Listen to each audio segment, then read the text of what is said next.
It's not the in-your-face, grandiose, arrogant, preening, bragging, pretentious, show-off, status-seeking, look at my new watch, validation-seeking narcissist that you tend to see on your Instagram feed. This is something quite different. Let's talk about this whole fetishizing of smart and genius, right? We're really in an era of fetishizing so-called genius, tech whiz kid, financial genius. Usually all this genius worship is around money-making schemes and skills and technological stuff. And these people with these skills are actually becoming a sort of new celebrity, right time, right place folks who happen to understand the obtuse nuances of computers and engineering and derivatives and financial markets, and we often forget and in many cases lacked the conscience and ethics, which is what separated them from the rest of the pack. So they were able to do the icky things that ultimately made people unfathomably large amounts of big bucks. Genius obviously isn't limited to money making and tech. A person can be a genius or really smart at a whole bunch of different things, at medicine, at research and scholarship, at art, filmmaking, in the kitchen, science, athletics, entrepreneurial ideas, writing. And obviously, genius is a relative term. The society the so-called genius is embedded in has to value the thing they do and view it as an extraordinary ability. Some geniuses are often found well after the fact. But we are in the era of the cult of genius, and it feels at times it's kind of getting dangerous. So I'm only concerned here about human relationships. I ain't trying to change society. So it begs the question, why are so many geniuses assholes? Now, not all are. Personally, my favorite writer, whom I think is a genius, Barbara Kingsolver, she took the royalties from her Pulitzer Prize winning book and opened an addiction treatment and residential center for women in Appalachia. So there's someone who is that rarest of things, a good genius. But because that's not the norm, and the geniusness is often clocked when the genius's accomplishments are so public and publicly vaunted and shared, that there may be unheralded geniuses. For example, some unknown genius mathematician laboring away in a lab at some university somewhere. But we typically only hear about the ones who sort of publicly make it. And I'm not even going to touch the issue of the psychopathic genius, which is obviously a thing. And some people really show these psychopathic geniuses with absolutely no remorse, who are calculated and cunning and all of that. They just do not have time for feelings of empathy, and they're shown a lot of grace. Like I said, they're a genius, and all of them goes into their genius. But they're still psychopathic and dangerous, full stop. I don't care what they're able to make or produce. These are people who ultimately, interpersonally speaking, are not safe. But smart, genius, whatever you want to call it, like I said, I only care about it insofar as it may trap people into toxic relationships and trauma-bonded cycles. And this is where genius does its harm. This matters a lot with vulnerable and malignant narcissism. Listen, the grandiose narcissistic folks don't have to be geniuses. They are compelling for their charm, their charisma, their confidence, and their swagger. They are shiny and sexy and alluring. But the vulnerable and malignant folks, not so much of that shiny stuff. So there's got to be something they bring to the table that draws other people in. And this is where genius and smart can often, not always, but can often become part of the sort of fodder of their appeal in some cases. I've talked with many people who are in relationships with vulnerable and or malignant narcissistic folks, some cases both. And when they look back, they would often say, no, there wasn't a lot of charm and charisma. There weren't gifts or flowers or really romantic, not even any romantic nights out, really. There weren't even really fun vacations. So when we talked further, these were folks who did not want to get into this kind of relationship again, as you can imagine. The one thing that the people in these relationships reflected on, that was the thing that hooked them, was that this person they got into the relationship with was smart. And that word meant different things to different ones of them. In one case, it was a vulnerable narcissistic partner who went to an Ivy League university. So that was the smart there. In one case, it was a vulnerable and malignant narcissistic partner who was just really smart about some esoteric point in finance and had a big finance job and was a partner at a big firm. In another case, it was a person whose partner went to some big law school and had a big fancy law job where he won all his cases and was deemed a legal genius. In another case, it was a person who was some tech AI genius who sold out his stake and made a fortune at a relatively young age. In another story, it was a guy married to a woman who was some science professor and she was deeply invalidating, but she was forever held on a pedestal for all of her innovations. The partners of these people, all these smart people, said, I had to recognize that what they were doing was amazing. And they said things like, I assumed that someone who went to a great school or who was so great at a job was disciplined and had a great work ethic. And some of them even tied it to early life issues, saying that they themselves, the partners I was talking to, said they came from families where they didn't take education seriously or they were not ambitious, and everyone in their family seemed so angry and stuck. So meeting this smart, genius person in their lives felt inspirational. And a strong work ethic or discipline, okay, they're not interpersonal virtues. I suppose discipline is discipline. And the whole tendency we have to overvalue people who work hard over their capacity to show up interpersonally, we value smart and discipline over kindness and empathy, is part of this larger problem. It also meant that these folks who were in these relationships I was talking to fell into the, well, they have the good, so I guess they can brag about it stance. So with these cases I'm thinking of where I've talked to these people, they did track that the narcissistic, smart, genius person in their lives knew their stuff, was vaunted and celebrated by others, or had credentials, or made lots of money, or had lots of success. So when their partner would start with, well, I'm so much smarter than those guys, aggrieved narcissistic rants, their partners acknowledged that the rants were annoying to listen to, but that their partners did have the smarts, so it was gross, but it felt like what they were saying was accurate. And they even had empathy for this idea that their partners were really smart and deserved the promotions and the honors. So when they didn't get them, their partners' victimized rants felt plausible. Like, why wouldn't they get recognized? They're really smart. Let's go back to something I've said on this channel before. Smart, genius, these are not virtues. They are skills, they are abilities, but they are not indicative in any way of compassion, empathy, respect, or kindness. In fact, smart genius types can be sort of one-trick ponies who overdevelop just one skill set and may weaponize it and lord it over other people. A sort of, I can't be bothered with your petty nonsense. I'm too smart for all of that. We are definitely in an era where so-called smart people are getting away with a lot.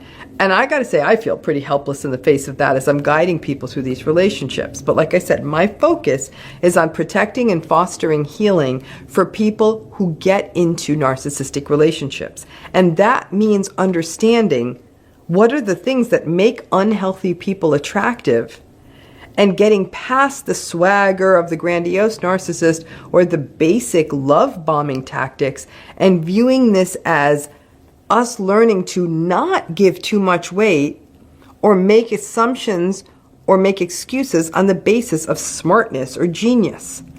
Many a so-called really genius smart person acts badly and gets a free pass as though the smartness or genius is a substitute virtue.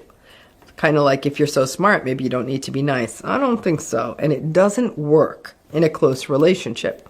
The contempt, the dismissiveness, and the devaluing that can come and be buttressed by the smart person can mean that you can also feel that maybe you are missing something. The sort of, well, they're so smart, they can't be that bad. Yes, they can. You would be better off with somebody of sort of average intelligence who is kind when it comes to having a long-term relationship than you would be being with a genius who is narcissistic. And that takes us to the basic struggle. that people have to understand what does make long-term relationships work. At the deepest, healthiest level, that is compassion, empathy, safety, warmth, patience, kindness, respect, and fostering growth. That's it. That's a healthy relationship. However, we live in a world where things like resources and success and money and genius are all viewed as virtues. They're not virtues. They certainly can all make life a lot more convenient and certainly get you comfort, but psychological safety, not necessarily.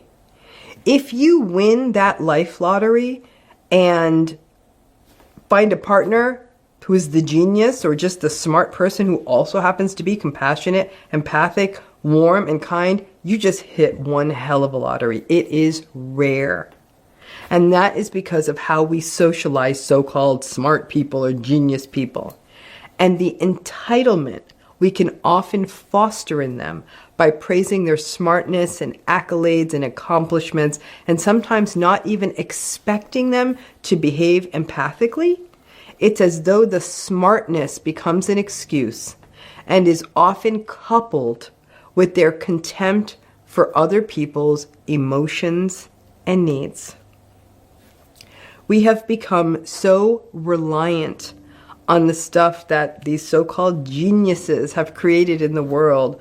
Social media and packages sent from all over the place in 2 minutes to our doors, and all forms of tech innovations and computers in our pockets. Okay, use their innovations. Just don't marry them. And if you came from a family with a parent who is extolled as a genius or oh so smart, you know this territory. You may have even revered that parent at one time yourself.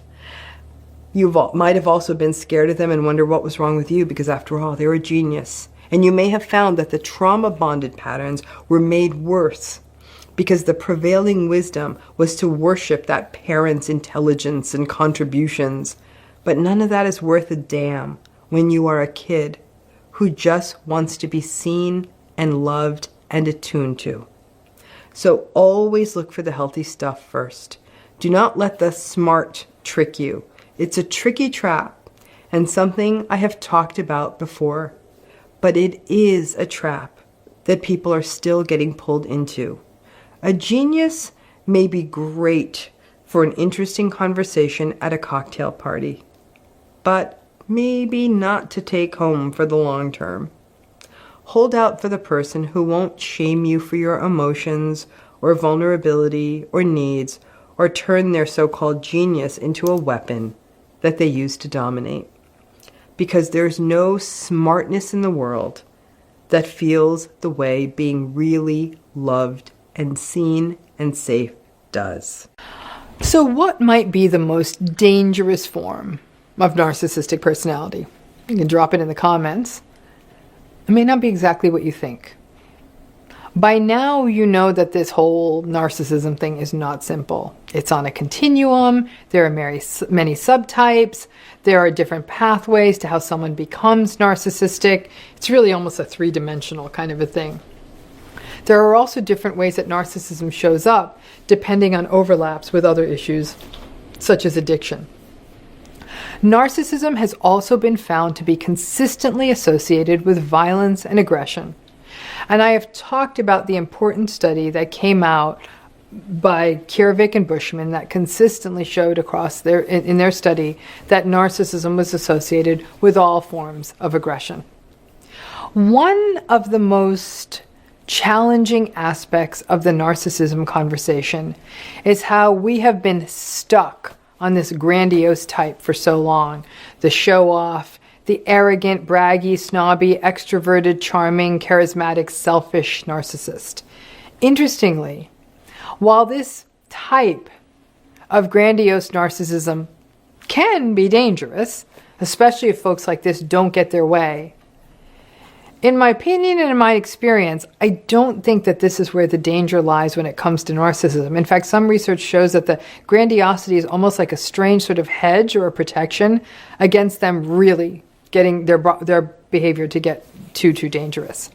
This video for me was sort of catalyzed by looking at the existing literature of linkages between narcissism and aggression, but also a passing story I had read in the news. And this was a person who was sharing the story of a family member who was killed by a former partner. And as I read this story, I recognized that I had read a story like this so many different times, except in this case, the murderer was still alive and was talking about his experience at the time of the killing. In the case, a woman was killed by a man after she said that she didn't want to marry him and she no longer wanted a romantic relationship with him. She just wanted to be friends.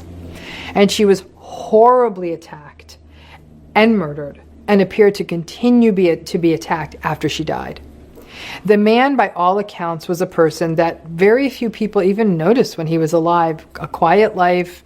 People didn't really take notice of him. He didn't have a very significant career, kind of made no big splash in the world. Nothing grandiose was ever reported in this guy, nothing shiny, it didn't seem. But when he was rejected, absolute horror ensued. Now, we hear a variation of this kind of a story daily in the domestic violence and domestic murder data. A person wants to leave, they make it known they want to leave, and the antagonistic, narcissistic, psychopathic, whatever person in the relationship assaults them and in some cases kills them. In the story I read, it was reactive. The woman told him she didn't want to marry him and he attacked. And in other stories, a person says they want to leave and there might be more stalking and preparation and it's more premeditated. In her case, it was a reactive thing that happened at the time she told him.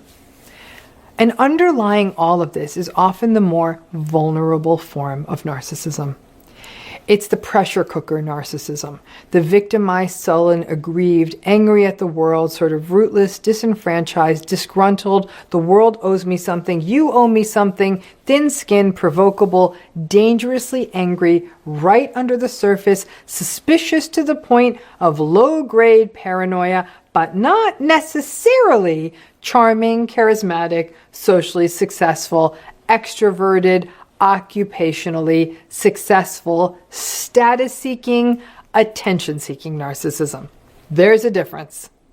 And if you toss a little malignant narcissism on the top of that vulnerable narcissism, it is dangerous. When the guy in the news story shared his why he reacted the way he did, he talked about how he beat her because she was critical of him. And this part of the article jumped out at me. At the time of the crime, the time he committed this, leading up to that time, he was going through a bad time financially, and he said he was struggling with depression and anxiety, and he resented her not being interested in him. And then claimed that when she turned him down, that what he did was out of character, and he flew into a violent rage. I have no damned idea if this guy has narcissistic personality disorder, nor do I care. These patterns, though, are completely consistent with vulnerable narcissism. A person who is viewed as mild-mannered and down on his luck.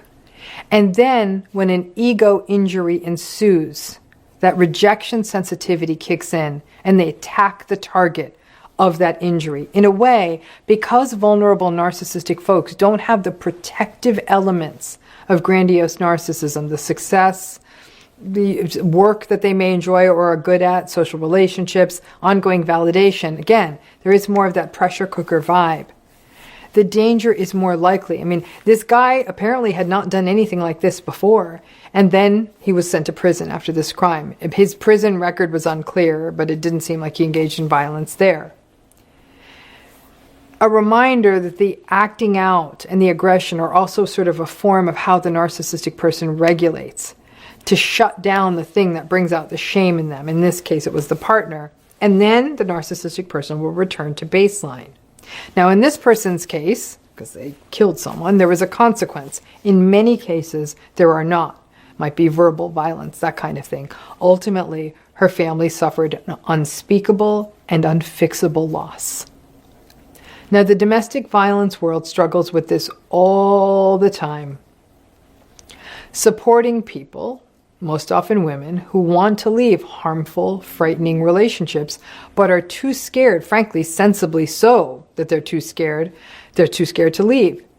People in these kinds of relationships don't really have choices, and the world stupidly and naively and ignorantly thinks that they do. But people in these relationships don't have a choice. The choice is stay and continue to be abused, but maybe protect oneself from even more escalated violence, or leave and all but guarantee even more violence. Law enforcement and justice systems don't do well with prevention or probability. They come on the scene, typically, when the crime has already been committed and it's too late. There is like I said, pressure cooker, powder keg feel to vulnerable narcissism. It's someone who's twisted so tight it could pop. And in my clinical practice, with rare exceptions, every client I have ever worked with where the abuse escalated to danger was managing either a vulnerable narcissistic partner or family member. The folks in grandiose narcissistic relationships, when it was an intimate relationship, the things that they were actually more thrown off by were things like by how quickly the grandiose narcissistic person would move on to a new relationship and a new life.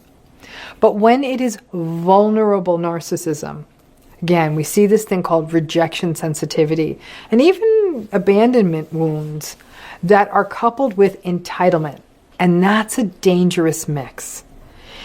So when a person who has vulnerable narcissism, just rather than them crashing just into depression or sadness because they're rejected or perceive an abandonment, that entitlement comes up with a, how dare you think you can make the calls here? How dare you think you can make the decisions? How dare you think you can leave me? And then that ego wound turns into something dangerous. And while obviously in most cases, thank goodness, it will not culminate into murderous behavior, it can still escalate into severe post-separation abuse, stalking, smear campaigns, threats, threatening texts, threatening emails, and other unsettling behavior that can leave people stuck at a crossroads of, do I stay just to avoid all of that, or do I leave but then live in fear about whether I'll ever be psychologically or even physically safe? Vulnerable narcissistic patterns are much more difficult to spot because people who have more of this vulnerable narcissistic style may look anxious, depressed, irritable, but also bummed out. You may see that in them something that looks almost like a failure to launch, rather than that unfettered ambition that we often see in grandiose narcissistic people. In vulnerable narcissistic folks, you might see that they're sort of stuck in a go-nowhere career, keep losing jobs. They might have few friends, unlike the more grandiose or even the communal narcissistic folks who often have larger friendship networks. They may be superficial friends, but to the world it looks like this is somebody who's surrounded by friends. And like all forms of narcissism, there can be fluctuations. There are good days, and on those good days, you're reminded of that person you care about, who sort of feels like they're down on their luck. And then, of course, you may doubt yourself about what you were really seeing on those bad days and wonder if you are being overly critical. Vulnerable narcissistic relationships also take a different kind of toll on the person who's in the relationship, regardless of the kind of relationship.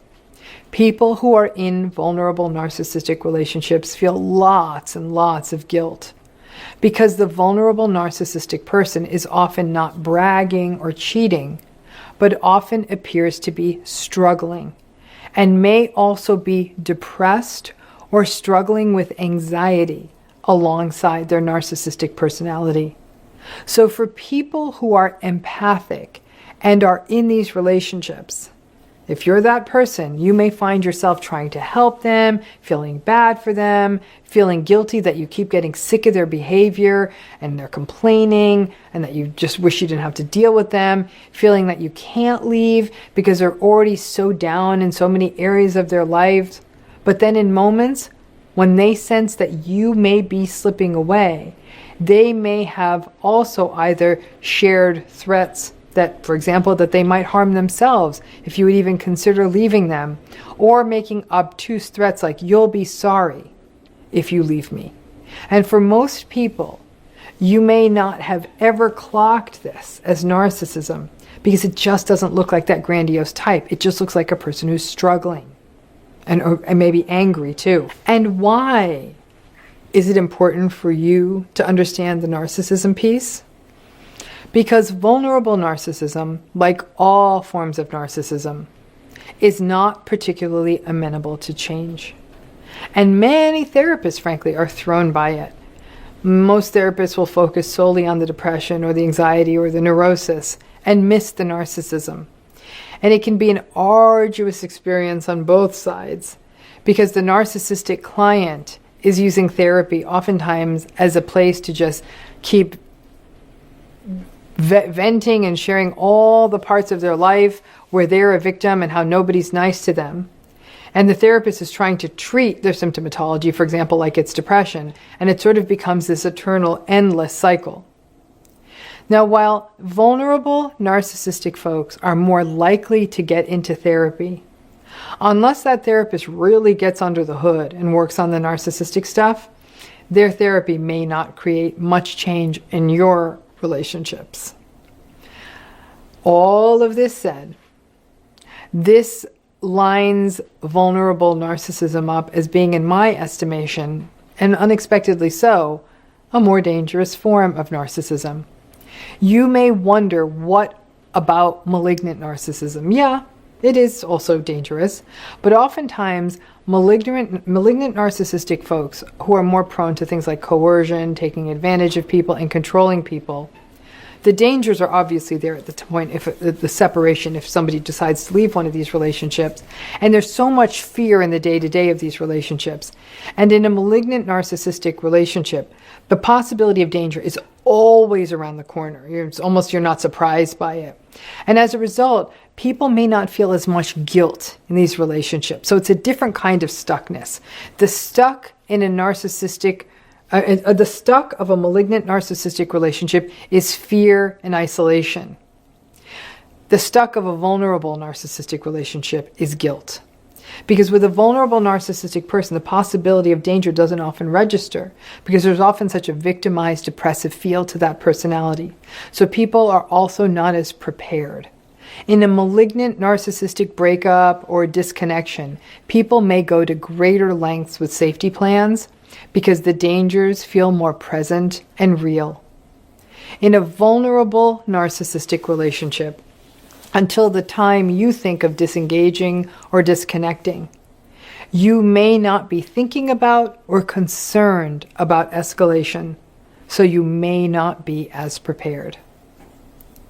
The vast majority of narcissistic relationships do not culminate in dangerous outcomes. They end when they end. They're messy, and you heal, and they move on, and you grow, and that's typically what would happen. But compared to any other kind of personality, these relationships also carry a greater set of risks. And as you learn about it and disengage, and you may want out, it is at that point that these vulnerable narcissistic relationships can become very concerning very quickly, and you may not have been prepared for it because you never clocked it as potentially dangerous. Whenever you have concerns about safety in a relationship, any relationship, even with a family or a friend, it's important that you reach out to domestic violence programs or hotlines in your area, and we have those in the video notes too for your reference. That you talk to a therapist, you consult with other authorities like law enforcement if necessary, you document everything, you don't gaslight yourself and think that you're exaggerating. Your intuition and your body are often righter about this stuff. And it's really important that you don't listen to the people who are minimizing and gaslighting you, and trust yourself. If it doesn't feel safe, then better to be overly cautious than to take the risk. Oh, covert narcissism. It's a confusing one, right? So let's talk a little bit about it because this insight might help you understand a bit more about it. So there is so much misunderstanding with this term covert narcissism, right? And everyone's using it in different ways. People who do sort of the academic research, the narcissism researchers, they actually believe it means the elements of narcissism we don't directly witness. For example, we can't really see a person's thoughts or beliefs or feelings or perceptions. Now, obviously, those covert things in their mind easily convert over to overt narcissism, which is the observable stuff. The words they say, the things they do, and the overt arrogance, the entitlement, demanding attention, why am I waiting in this line, that kind of thing. Now, for a long time, people have used the term covert narcissism to mean the same thing as vulnerable narcissism. A lot of people would argue that's not an entirely accurate usage. Vulnerable narcissism, in contrast to grandiose narcissism, is of course the more anxious, quietly hostile, passive-aggressive, victimized, sullen, sort of brooding presentation of narcissism, right? These are folks that may at first blush or at different times look more socially anxious, more irritable, less extroverted, and frankly, they are often less successful than their grandiose narcissistic peers. Now, the other way people use the term or the words covert narcissism is sort of as hidden narcissism. And by that they mean it's the narcissism that, for example, doesn't show up right away, or didn't show up right away, or isn't always shown to other people. Or it's the narcissism that only shows up, the narcissistic behaviors and patterns that only show up when there are no witnesses present, right? Or it's only witnessed by the same core of the family or a subset of coworkers or friends. The covert narcissism then becomes the idea that there are times, especially earlier in the relationship, that these more narcissistic, observable patterns didn't show up regularly. Now they're showing up from time to time, and even more than time to time. I have a lot of people who approach me and say, I was in a marriage for 30 years with a covert narcissist, or my mother all my life has been a covert narcissist. And when I ask them for clarification about what did they mean by that, it's usually what they describe to me is sort of this hybrid of vulnerable narcissism and a more hidden narcissism. It's not the big, bright, shiny, in your face, malignant or grandiose narcissism. In most cases, covert narcissism is a mashup of vulnerable narcissism and this sort of idea of hidden narcissism. Like I said, it's not the in-your-face, grandiose, arrogant, preening, bragging, pretentious, show-off, status-seeking, look at my new watch, validation-seeking narcissist that you tend to see on your Instagram feed. This is something quite different. Now, the important thing to sort of be aware of is that a lot of narcissism, and any form of narcissism, does remain hidden or covert. Because the really unsettling, uncomfortable, icky, antagonistic, narcissistic stuff doesn't show up in these people who we later on call covert narcissists until they are triggered. Now, I know people hate this word triggered. Use whatever damn word you like. If you like different words better, when they're activated, when they get set off, when they feel threatened. But it takes that for their narcissistic stuff to show up. So let me give you some examples of the kind of stuff that can trigger or activate or threaten or set off this covert narcissistic person. So first, there's the sort of in-your-face stuff. Again, this is more overt stuff we can see. The stuff that can trigger a narcissistic person include criticism, constructive feedback, you, as the other person in the relationship, being recognized or getting an honor or getting a promotion, a friend of theirs doing better than them, a person being rude to them, a person doing something like trying to cut in front of them in line or doing what they perceive as taking advantage of them, a person not giving them something that they think they're supposed to get, a person insulting them, or you having a social group or friends or family around you who are praising you. And then some of the stuff that sets off, that triggers this sort of covert narcissistic pattern or person is actually stuff that's happening inside of them, often in response to these other things, but it's things like them feeling inadequate, them feeling insecure, them feeling incompetent, them feeling that everyone else has it better than them believing life is uniquely unfair to them feeling that other people do not adequately recognize their gifts and their expertise and their wonderfulness, them feeling like someone is making fun of them. Now, I know what you're thinking. Aren't we all bothered by this? Yes, but we can regulate. Now, there are a lot more than these, and you can feel free to add to the things you have witnessed in the comment section. But when these things happen, these triggers happen, and set off that entire insecurity and shame cascade within the narcissistic person, that is when this covert narcissism becomes overt. And what you might see is very loud, almost unsettling displays of anger. You may see really long-term passive aggression and silent treatment. You may see them shift blame onto you. You may witness them throw a tantrum. You may experience them insulting you, really hitting below the belt. You may experience them making odd projections, like accusing you of cheating or something like that, or saying that you're going to leave them. You may experience things like gaslighting. Again, many of us get set off by these things, but it's the consistency and the brutality. Okay? Because again, I know you're thinking, well, Dr. Ramani, when we experienced those things, you said, yeah, those various triggers, those various threats, call them what you will, none of us are at our best. We're not. Every one of us can say, yeah, when I feel those things, I am definitely not my best. But people who are not antagonistic, like I said, are going to be more likely to regulate themselves more often than not. And when we regulate ourselves, that means that we can take responsibility. We can breathe. We can remain aware of potentially our contribution to a situation if that's relevant. We can be open to the feedback even if it's uncomfortable. We can be aware of other people's feelings and not scream at them. We might take a walk. Like I said, we may breathe. We may cry in private.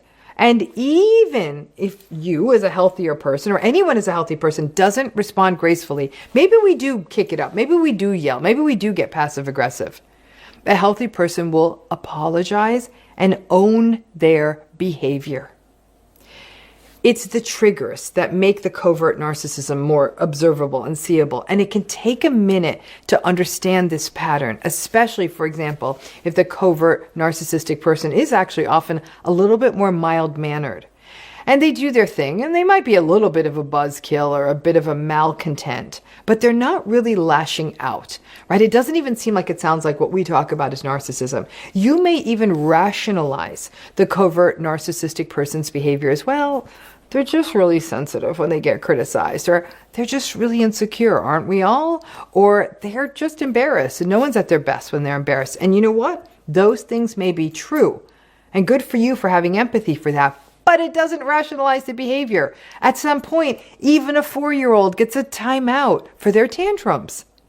Now, this back and forth in these more covert narcissistic folks between what feels like the sort of normal or normal adjacent quality of the covert narcissistic person that then varies or goes back and forth with their blow-ups or other patterns like pathological jealousy. And pathological jealousy is a very signature quality of covert narcissistic people who, especially when they are triggered or threatened, will start down the suspicious paranoid rabbit hole and either suspect a partner of cheating or flirting or other inappropriate behavior, or have the sense that people are out to get them, or that everyone out to at work is unfair only to them.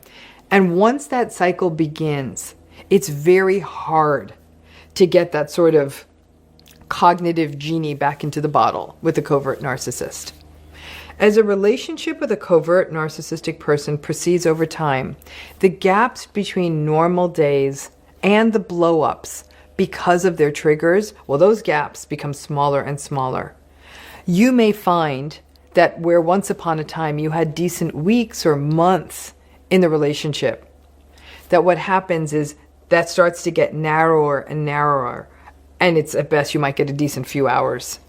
It's as though the sense of threat lights a fuse in the narcissistic person, kindles a flame, and it shifts the covert narcissistic person to always being more vigilant to threats, especially if their life isn't going the way they want, and they become more and more thin-skinned in the relationship over time. Now, some of this relates to the shame cycle, where the covert narcissistic person doesn't like being the person that people have to walk on eggshells around, right? It's a bit of a paradox. But if people don't walk on eggshells, then the covert narcissistic person blows up or withdraws or withholds. But if the covert narcissistic person senses that you are walking on eggshells, well, then that's a trigger too. And you start to see how over time, a relationship with a covert narcissistic person is either you living coiled up in tension or cleaning up the messes of their tantrums, or living in fear of their tantrums, or living in the bizarro world of silent treatment. Now, when you look back at one of these covert narcissistic relationships, whether you're still in it or not, it becomes eminently clear what their triggers were. The pattern starts to show itself. But because in almost all of these cases of covert narcissistic folks, you don't have that kind of easy to see, shiny, arrogant, prancing, grandiose narcissist. At the times when the covert narcissistic person is not activated or threatened or triggered, the relationship can kind of feel normal, maybe not always fun.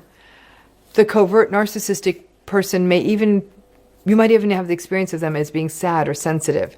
And then you sort of feel your hands are tied.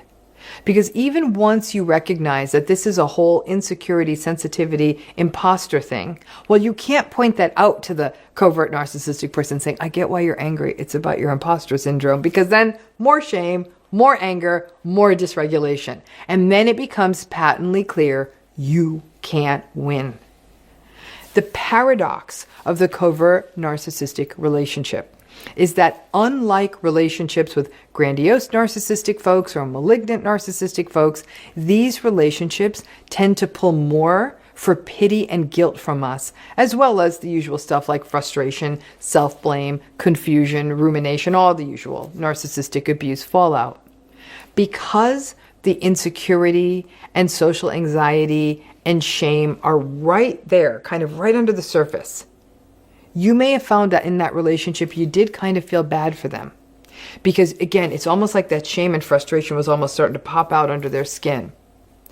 And if you have empathy, it gets tough, because that means that relationships with covert narcissistic folks may be the most difficult to get out of psychologically. Listen, malignant narcissistic relationships are very tough to get out of because of the very real fears of post-separation abuse.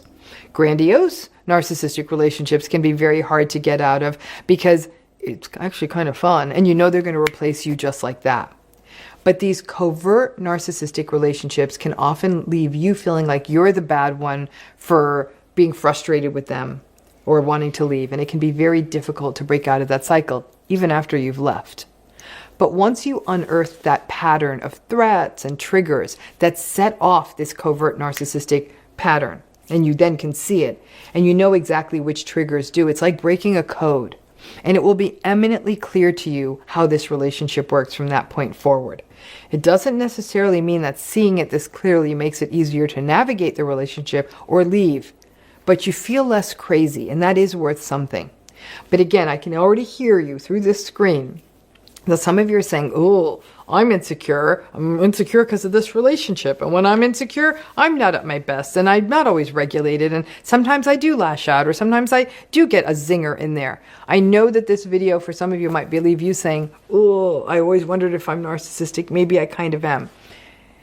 What you have to look at is not just the behaviors, because I agree, there's some universality, and this is the tricky piece with narcissistic folks. Some of their reactions make absolute sense, especially when you know their history and all of that.